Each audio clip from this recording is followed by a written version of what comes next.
नमस्कार, हर खबर हरियाणा देख रहे हैं आप और मैं हूं आपके साथ ज्योति।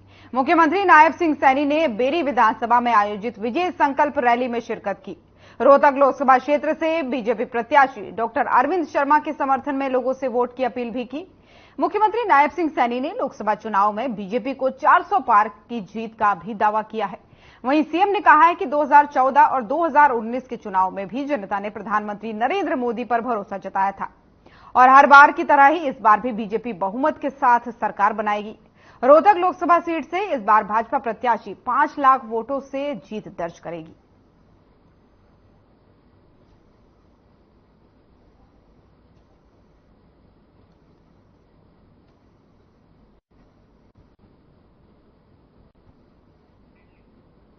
तो झज्जर की तस्वीरें हैं जहां पर सीएम नायब सिंह सैनी जो है वो विजय संकल्प रैली में शामिल होने पहुंचे और उसी दौरान की मंच की ये तस्वीरें हैं।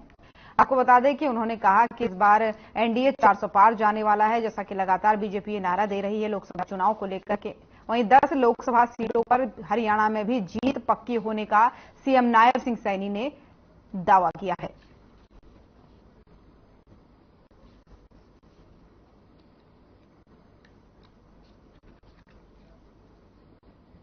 जो लोग बोल रहे हैं कि अब की बार 400 पार सीटें नरेंद्र मोदी जी एक तरफा वो वोट लेकर के तीसरी बार इस देश को एक विकास की नई दिशा देने वाले हैं।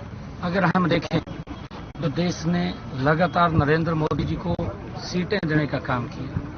2014 में नरेंद्र मोदी जी को देश ने एनडीए को 325 सीटें दी। 2019 के चुनाव के अंदर देश ने नरेंद्र मोदी जी को 303 सीटें दी, एनडीए को 353 सीटें दी। लगातार बढ़कर के सीटें देने का काम वो देश के लोग कर रहे हैं। और 2024 का चुनाव जब 4 जून को रिजल्ट आएगा, एनडीए को 400 पार सीटें दे करके इस देश के लोग तीसरी बार प्रधानमंत्री नरेंद्र मोदी जी को बनाने वाले हैं। क्योंकि पहली बार है नरेंद्र मोदी जी ने गरीब की चिंता की है। इन्होंने बातें कम काम ज्यादा किए हैं। जिसकी चर्चा आज गांव के अंदर है, जिसकी चर्चा आज वार्ड में है, जिसकी चर्चा आज चौपाल के ऊपर है, हर व्यक्ति एक बात बोल रहा है, चाहे वो कांग्रेस का भी व्यक्ति है। कांग्रेस का व्यक्ति भी अंदर खाते बैठ करके अपने परिवार के अंदर इस बात की जरूर वो चर्चा करता है कि नरेंद्र मोदी जी के नेतृत्व में देश मजबूती से आगे बढ़ा है। और अब खबर सोनीपत से है, जहां मुख्यमंत्री नायब सिंह सैनी का बयान सामने आया है, जिसमें उन्होंने कहा है कि सरकार ने हर अंतिम व्यक्ति तक कल्याणकारी योजनाओं की डिलीवरी सही तरीके से करने का काम किया है। ये पहली बार है कि गरीबों को मजबूत किया है और युवाओं का विश्वास जगाया है। साथ ही महिलाओं को सशक्त बनाने का काम इन 10 सालों के अंदर हमारी सरकार ने किया है। इसी के साथ ही उन्होंने कहा कि गुटबाजी कांग्रेस के अंदर है और उस गुटबाजी को लोग भी समझ रहे हैं। साथ ही नायब सिंह सैनी ने कहा कि नरेंद्र मोदी प्रचार के लिए हरियाणा में आएंगे। इसके अलावा राजनाथ सिंह भी आएंगे। साथ ही जेपी नड्डा भी प्रचार के लिए हरियाणा पहुंचेंगे।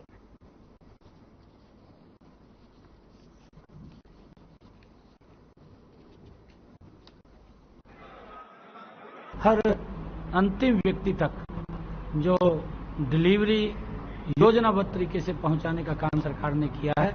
ये पहली बार है कि गरीब को मजबूत किया है, किसान को सशक्त किया है, युवा का विश्वास जगाया है, महिला को सशक्त करने का काम इन 10 वर्षों के अंदर हमारी सरकार ने किया है।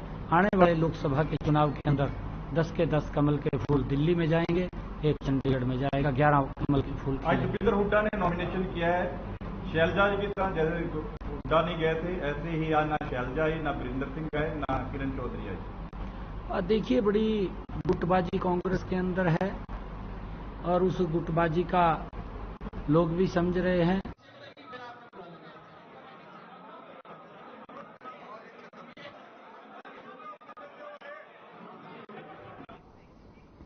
हरियाणा में पूर्व मुख्यमंत्री मनोहर लाल का आज जन्मदिन है। इस अवसर पर सीएम नायब सिंह सैनी ने पूर्व मुख्यमंत्री मनोहर लाल को बधाई और शुभकामनाएं दी हैं। इस दौरान उन्होंने कहा है कि हम ईश्वर से प्रार्थना करते हैं कि आप सदैव स्वस्थ और दीर्घायु आपकी हो। तो करनाल की ये तस्वीरें हैं जहां पर मुख्यमंत्री नायब सिंह सैनी ने पूर्व मुख्यमंत्री मनोहर लाल को उनके जन्मदिन पर शुभकामनाएं दी है, बधाई दी है। पूर्व सीएम मनोहर लाल का आज जन्मदिन है और इसी मौके पर उनको गुलदस्ता देकर उनका आशीर्वाद भी मुख्यमंत्री ने लिया और इस दौरान उन्हें जन्मदिन की बधाइयां दी। कहा कि आप स्वस्थ रहें और दीर्घायु रहें, इस चीज की कामना की।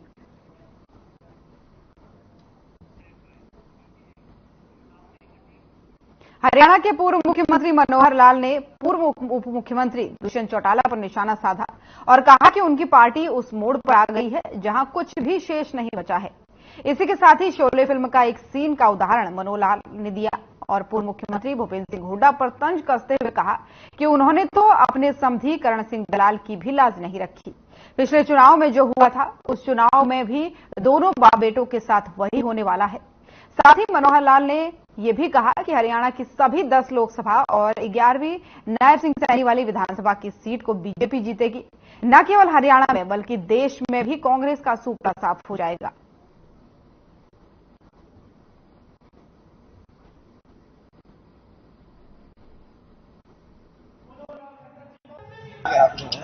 चौटाला तो ऐसे नेता बन गए हैं कि जैसे एक बार शोले फिल्म में आता ना, तो जो किधर जाओ बाकी मेरे पीछे आओ। अब उनकी पार्टी तो कुछ इधर गई कुछ इधर गई, तो पीछे मुड़ के देखने कुछ बता ही नहीं है। मुझे बोलने का अधिकारी हुड्डा साहब ने करण दलाल के साथ क्या क्या किया सर? आपको पता मुझे क्यों पूछे? संधि होने के बाद उनका अगर परिवारवाद का कुछ और विस्तार कर लेते, वो तो फंसे हुए बेटे में, मेरे बेटे को इस तरीके से बचा लो, बेटा हारेगा। पिछली बार 2 का दुख हुआ था, इस बार भी बेटे का 1 का दुख तो होने वाला है, 9 के 9 भी हारेंगे।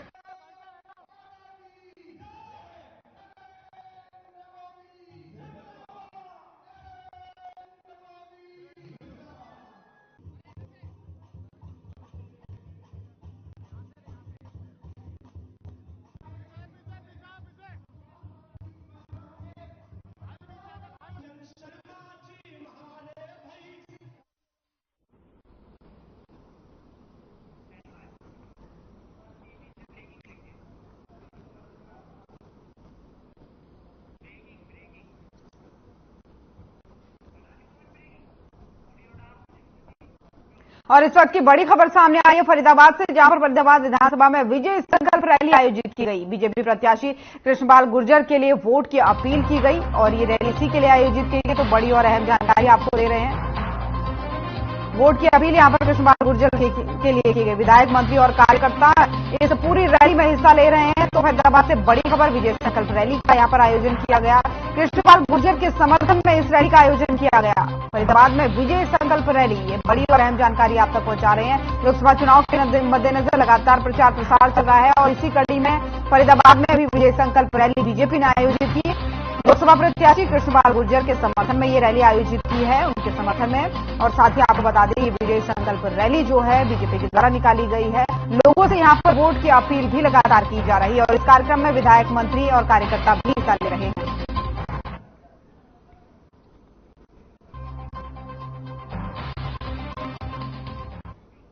चरखी दादरी में जेजेपी प्रत्याशी राव बहादुर सिंह के जन समर्थन में जन विश्वास रैली का आयोजन किया गया, जिसमें पूर्व डिप्टी सीएम दुष्यंत चौटाला ने भी शिरकत की। दुष्यंत चौटाला ने रैली को संबोधित करते हुए लोगों से जेजेपी प्रत्याशी राव बहादुर सिंह के पक्ष में वोट देने की अपील की। साथ ही उन्होंने बीजेपी की मदद के लिए भूपेंद्र हुड्डा पर आरोप लगाते हुए कहा कि पुत्र मोह में भूपेंद्र हुड्डा ने दूसरे नेताओं को हाशिए पर धकेलकर अपना स्वार्थ साधा है। किरण चौधरी सहित बड़े नेताओं का बलिदान देकर बीजेपी के समक्ष कमजोर प्रत्याशी मैदान में उतारे हैं।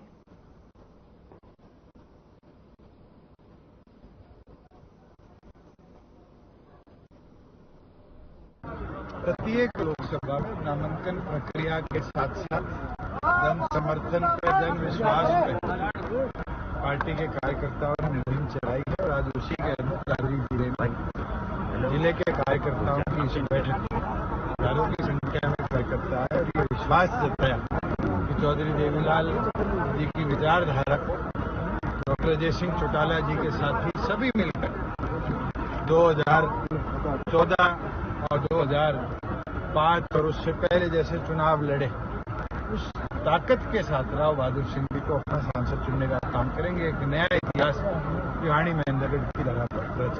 अभी तो नॉमिनेशन का कल आखिरी दिन, कितने उम्मीदवार आते हैं, कौन कौन से संगठनों के उम्मीदवार आते हैं, मैं मानता हूं कई जगह त्रिकोणीय मुकाबला है। और जो भारतीय जनता पार्टी बात करती थी 10 की 10 जीतने, कांग्रेस बात करती थी, दोनों को जनता है। ना तो डॉक्टर हूं, ना मैं साइंटिस्ट हूं।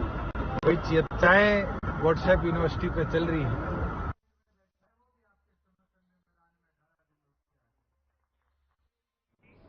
जेजेपी के रोहतक संसदीय सीट से प्रत्याशी रविंद्र सांगवान ने दावा किया है कि रोहतक सीट पर बीजेपी और कांग्रेस के बीच नहीं बल्कि त्रिकोणीय मुकाबला देखने को मिलेगा। जसपा का एक एक कार्यकर्ता जी जान से जुड़ गया है। रविंद्र सांगवान यहां झज्जर के जेजेपी कार्यालय में पार्टी कार्यकर्ताओं के बीच पहुंचे थे। रविंद्र सांगवान ने बीजेपी और कांग्रेस पर जमकर निशाना साधा। रोहतक क्षेत्र को पूर्व सीएम चौधरी भूपेंद्र सिंह हुड्डा का गढ़ कहे जाने वाले सवाल का जवाब देते हुए सांगवान ने कहा कि गढ़ किसी का स्थायी नहीं होता।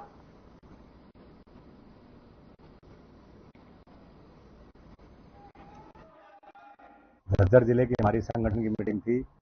सभी साथियों ने एकजुट होकर एक बहुत बढ़िया मीटिंग का आयोजन किया और सभी साथी आज से अभी से चुनाव में लग जाएंगे। आप देखना अगली 15 तारीख तक पूरे 9 के 9 विधानसभाओं में जननायक जनता पार्टी और जननायक जनता पार्टी का प्रत्याशी आपको हर गांव में हमारी उपस्थिति मिलेगी। और देखना 15 तक लोकसभा का एक त्रिकोणीय मुकाबला आपको देखने को मिलेगा। जो तरह तरह की लोग बातें करते हैं उनको हम ये दिखा देंगे कि एक संगठन के तौर पे, टीम के तौर पे हम कितने मजबूत हैं और साधारण परिवार के बच्चे कैसे चुनाव लड़ सकते हैं।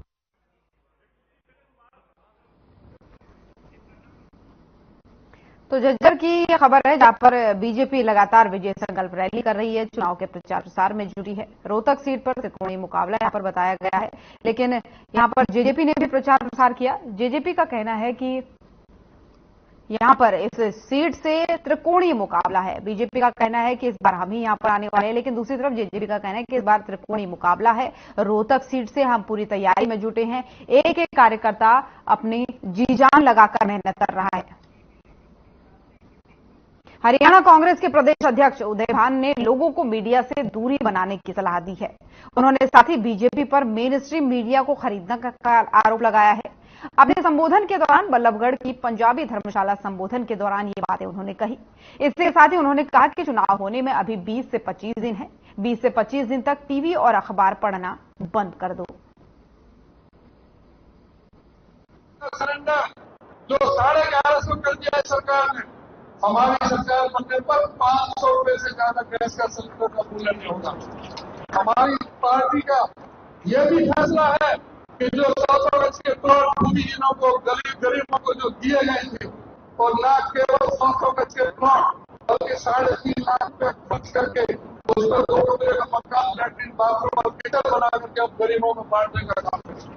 तो इस तरह सभी जो काम है कांग्रेस पार्टी अपने हरियाणा प्रदेश में भी और सेंटर में भी, उन सबको लेकर के लोगों के बीच में जारी है। क्योंकि जो मेन स्ट्रीम का मीडिया है वो आपकी बात नहीं सुनता। आप ये 25 दिन है, 20 दिन, आज 5 तारीख होगी, 25 मई में 20 दिन है।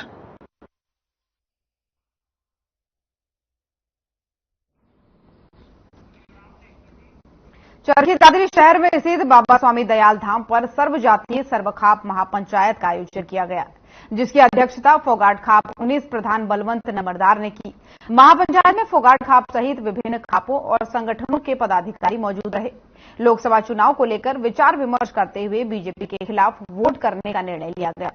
फोगाट खाप 19 प्रधान बलवंत नंबरदार ने बताया कि बीजेपी सरकार की जन विरोधी नीतियों से आमजन दुखी है। बीजेपी सरकार ने तानाशाही रवैया अपनाते हुए किसानों पर लाठी बरसाने का काम किया है।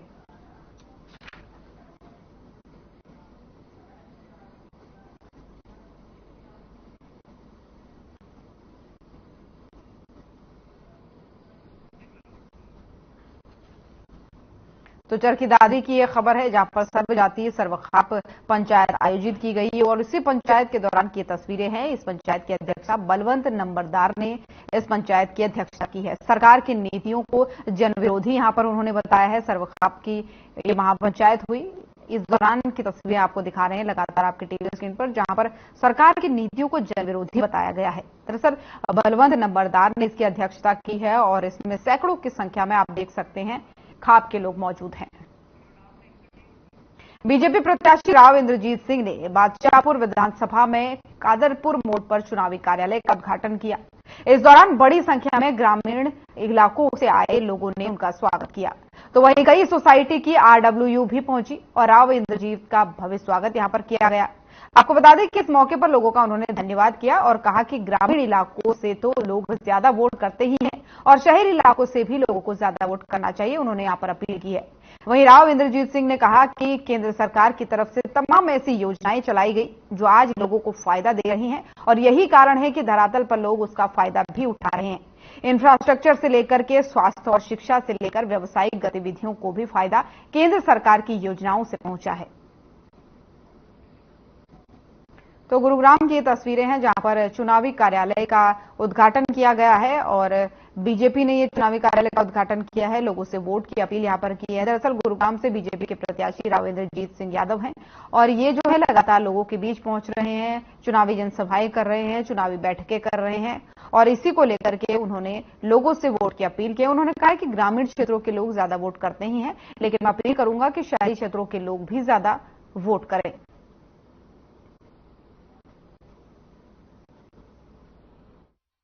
देखो, आप देख रहे हैं सब वर्ग के लोग आए हुए हैं, सब मजहब के लोग आए हुए हैं, सबने हमारे को समर्थन देने का आश्वासन दिया है। तो मैं समझता हूँ कि अच्छा खासा दिन हमारा शुरू हुआ है। बादशाहपुर का दफ्तर का जो खुलाना है अच्छा रहा, अच्छा संकेत है। देखो, हम तो ना शहरियों से ना देहातियों से, हम तो भारतवासियों से वोट मांगे। हाँ, वो भी आ रहे हैं, उनका तो संपन्न हो ही गया, अब हमारे लिए मदद करने आए हुए हैं, उनका शुक्रिया।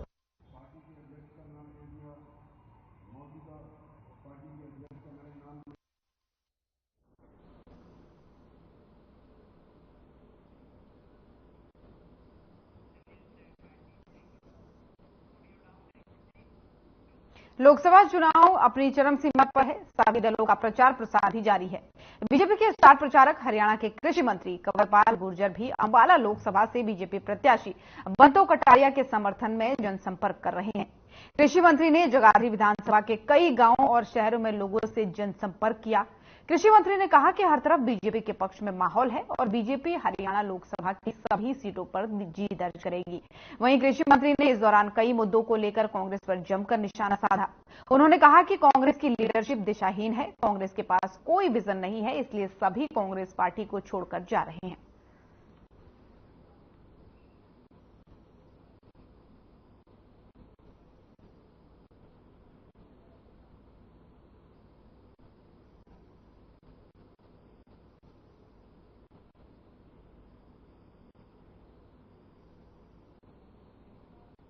देखिए, जो कांग्रेस की लीडरशिप है वो स्वयं ही दिशाहीन नहीं और उसमें नेतृत्व देने की योग्यता उसके पास नहीं है। इसलिए जो योग्य लोग हैं वो आज कांग्रेस को छोड़ के जा रहे। उनके पूर्व के जो सीएम हैं वो तक भी पार्टी को छोड़ के चले।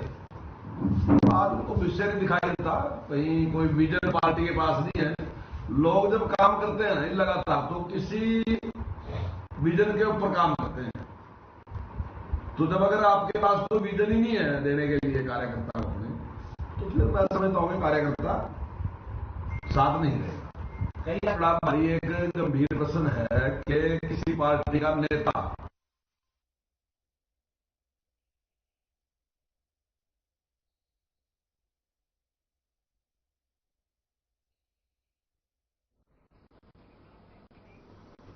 सेक्टर 27 थाना क्षेत्र के बहालगढ़ रोड पर जगमोहन मोटर्स के पीछे खेतों में मोबाइल के झगड़े को लेकर भाई ने अपने ही भाई को पीट-पीट कर बेरहमी से मौत के घाट उतार दिया।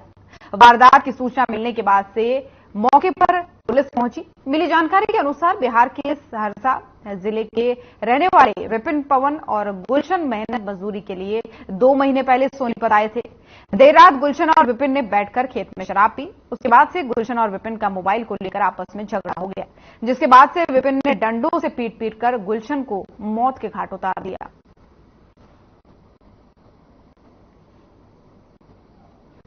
का नाम गुलशन है और ये बिहार के रहने वाले हैं, सहरसा जिला के। और यहाँ 3 भाई इकट्ठे रहते थे झोपड़ी में, जो बहालगढ़ रोड पे है ना, ये निखिल मैदान का हाउस, इसके पीछे एक झोपड़ी डाल रखी है। तो रात को इन्होंने शराब पी के इनका झगड़ा हुआ है। किस चीज को लेकर झगड़ा हुआ है और पुलिस की तरफ से क्या कार्रवाई की जाए? पुलिस की तरफ से हमने मुकदमा दर्ज कराया है और अभी इसका पोस्टमार्टम कराएंगे। प्रारंभिक जांच में क्या है, किस चीज से पीट कर हत्या की गई है? डंडे से पीट कर आई है बात सामने कि इसका सगा भाई है, इनका आपस में शराब पी गए और ये सुना है कि इसने मोबाइल छीन लिया था और ये मोबाइल ये बड़े भाई का था, बड़े भाई का नाम विपिन है, उसने इसको डंडे मारे।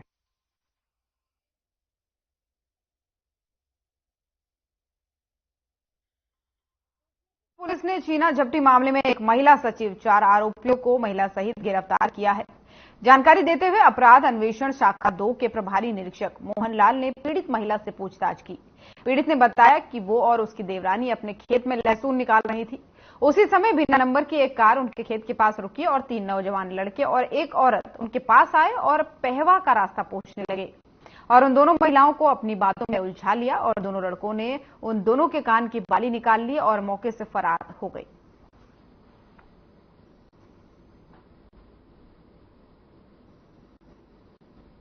इसमें 15/4/2024 की बात है। झांसा एरिया में एक मिश्रा देवी नाम की औरत थी। मिश्रा देवी इसके साथ एक और थी। ये दोनों अपने खेतों में लहसुन काट रही थी और इन द मेन टाइम जब ये खेत में काम कर रही थी, गाड़ी आती है सफेद कलर की स्विफ्ट गाड़ी और इन्होंने बताया कि इसमें 3 लड़के हैं और एक लेडी है, औरत है।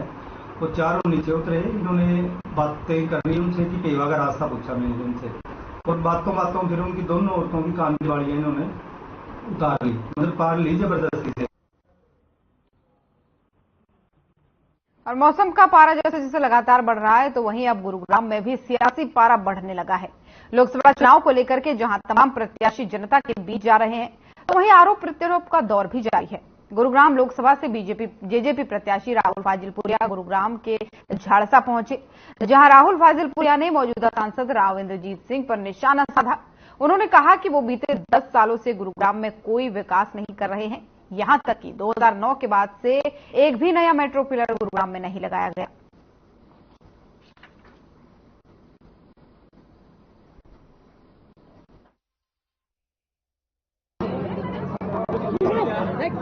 राहुल भाई झाड़सा गांव पहुंचे, किस तरह का समर्थन मिला? आप लोगों ने खुद ही देखा होगा और झाड़सा गांव ने जो तहे दिल से मेरा स्वागत किया, जिस गर्मजोशी से स्वागत किया। मेरी जो माताओं ने आज कलावा बांध के अपना विश्वास दिखाया है, मैं उनको कहना चाहूंगा कि विश्वास कभी टूटने नहीं दूंगा। ये आप लोगों का आशीर्वाद रहेगा। इसे मैं जब तक मैं अंदर सांसें चलती रहेगी आप लोगों की रक्षा करूंगा।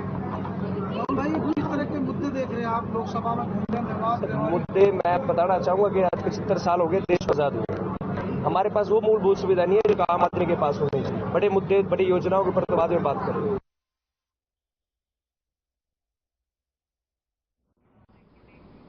लोकसभा चुनाव को शांतिपूर्वक कराने और अफवाह फैलाने वालों पर अंकुश लगाने के लिए पुलिस प्रशासन ने तैयारियां शुरू कर दी हैं।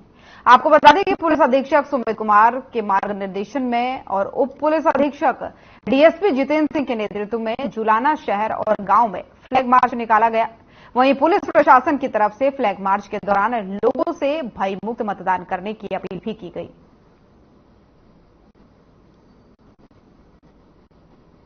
फ्लैग मार्च निकाला जा रहा है आज, ताकि एरिया में शांति सुख शांति बनी रहे और जो भी अपने लोकसभा इलेक्शन नजदीक आए हुए हैं तो सभी निष्पक्ष होकर और निडर होकर सभी वोटिंग कर सके एरिया में। कोई भी इस तरह का कोई, इसलिए हम फ्लैग मार्च निकाल रहे हैं। धन्यवाद। तो हर खबर हरियाणा देख रहे थे आप। बुलेटिन में फिलहाल इतना ही। नमस्कार।